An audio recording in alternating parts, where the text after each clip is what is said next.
Hi ho, hi ho. Demand for those critical minerals you keep hearing about, it's strong and it's rising. But something else is happening in critical mineral markets, and it's not rising prices. That sounds like 10-minute charge up feedstock. Hi ho, it's home from work we go. Record high deployments of wind and especially solar, consistently strong sales of battery powered vehicles in older markets and some newer ones too, and of course, our constant demands for electronics and high tech national security machines. All of this is driving demand for metals, the old base ones like copper, iron ore, and nickel, as well as more energy and tech focused ones like lithium, cobalt, and rare earth elements. Add to this all these government initiatives to shore up supply chains, and we should have some pretty solid prices and some nice profits for mining companies, right? Right? So, why are mineral prices outside gold and silver stagnant? And actually, some are even declining. In this 10-minute charge up, we'll dig into critical minerals, what they are, why they're important, and why the mining industry, an old and often overlooked industry, is now being called upon by practically every government. My name's Scott McKnight. I research innovation, energy, and global politics. Time to charge up. Critical minerals, you're hearing about them way more these days. Governments are talking about them, they're in the headlines. Some are worried they won't have enough supply. Some venture capital firms want in on what may become a boom. And mining companies are making their case for more investment and tax support to get their assets operational. I say, hold up, wait a minute. What actually are critical minerals? Well, they're needed for a technology or a product. That technology wouldn't function without that particular mineral or metal. Think copper for wiring, or lithium for batteries, or neodymium for a magnet in a wind turbine. Nobody knows what magnets are. For another, these critical minerals are not easily substituted or recycled, like those rare earths you keep hearing about. They're very small in size and weight, very hard to separate, and once separated, cling to their new application like that friend you know who just can't be single. And for things like the iron ore and the phosphorus in certain batteries, well, it doesn't make business sense to extract and reuse them. Third, critical minerals are used in military or defense applications. This is the one that has the Trump administration talking about taking over Greenland or turning Canada into the 51st state. And finally, there's trouble in the supply chain, likely because there aren't many producers who mine or refine this mineral, or because some of those important producers or processors in the supply chain, well, we don't like them very much.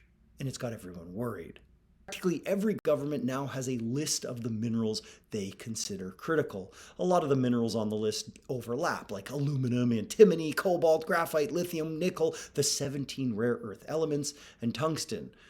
A few may make one list, like gold, which has no value for any low carbon or military application, or potash, important for our food supply, or iron ore, gonna need that for steel, but there is plenty of it in the world. These aren't on the lists of the European Union or the United States.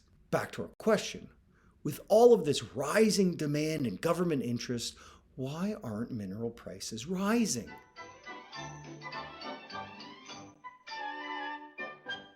First, supply.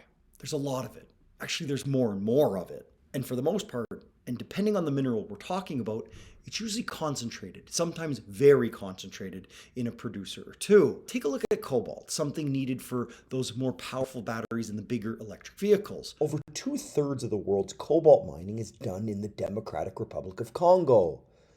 Yeah, some of those issues you've probably heard about, but there's also the refining of cobalt. Almost all of that is done in China. Then there's the cases of countries coming off the top rope to absolutely dominate production. Indonesia, with the help of Chinese capital and expertise, that dramatically ramped up nickel production from its sprawling laterite deposits. China with rare earths, a topic I covered in a recent episode. There's the link here, and as well as in the description. Australia becoming the world's leading lithium producer. Some lessons from Australia, folks, if you're trying to get those mines up and running quickly. Can you dig it? Can you dig it?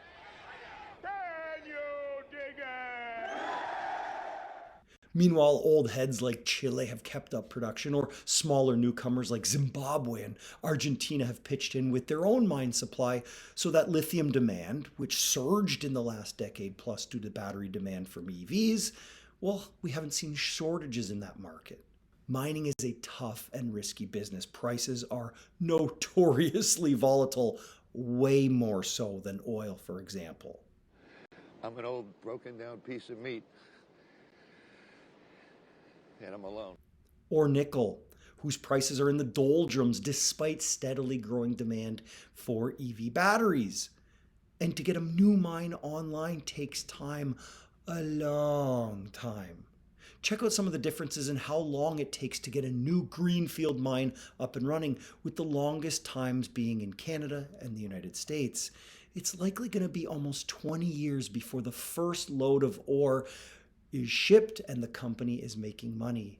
That means many years of negotiations, renegotiations, assessments, reassessments, reports, editing reports, raising money, asking for more money, explaining to investors why you're not making money yet, and on, before the project even makes a dollar, if it ever makes a dollar. And then there's all kinds of above ground risks too.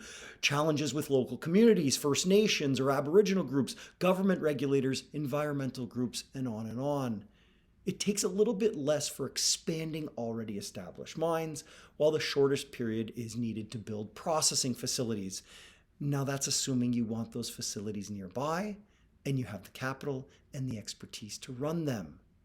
For raw materials, no matter how high grade the ore, they're still going to need to be converted to nickel sulfate and cobalt sulfate and lithium hydroxide and cobalt hydroxide, so that they'll be ready to get to those extremely high levels of purity for a battery manufacturer or wind turbine maker. To that, let's not forget about the risk all the way downstream, that is, way downstream, with the end user. Some of these minerals already have huge markets like aluminum or copper, or maybe even gigantic markets like for iron ore. On the other extreme, there are those minuscule markets, the high-tech rare earth elements. They're not traded on commodity exchanges. No one not in the loop knows exactly what their prices are, or even how much supply or stockpile there is at any moment. And China mines and refines the vast majority of the world's supply of these rare earths.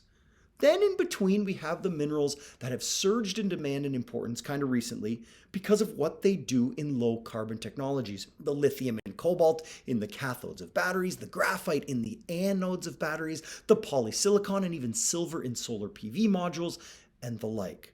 The prices of these minerals are living and dying on how fast low carbon tech is bought and deployed, and how much supply has under or overshot that demand.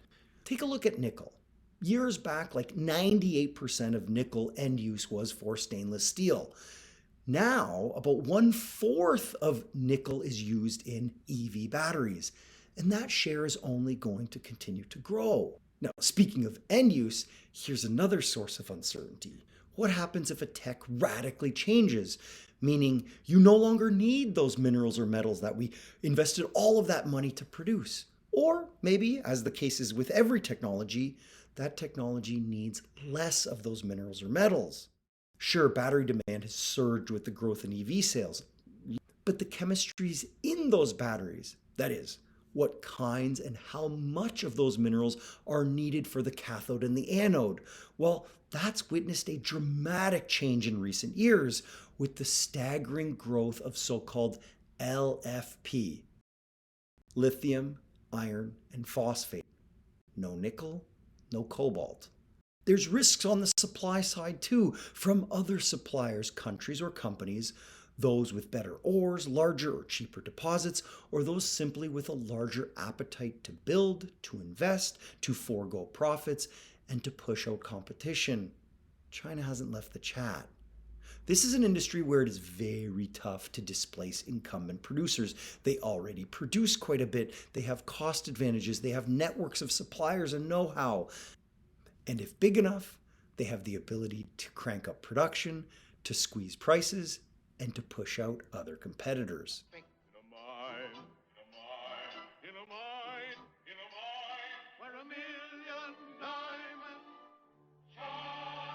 It's been a tough year so far for critical mineral markets and for mining companies that don't dig up gold or silver. Supply shortages have popped up, but not because of the mines themselves, but from the government side. Big exporters like China have put restrictions on a range of critical minerals and some technologies too to process them. And don't expect those tensions in trade or in geopolitics to go away anytime soon. Despite that, prices for critical minerals have stayed calm and even declined in some cases over the course of the year. That matters because low prices are making it tough to get new supplies online and to sustain interest from mining companies, from investors, and from governments who want to break the strangleholds of those incumbent producers. These incumbent producers and countries are not going to give up their leading positions easily. You know the drill. Smash the like and subscribe button, leave a comment about this episode or on a topic you'd like to know more about. You're all charged up. Thanks for watching. Till next time.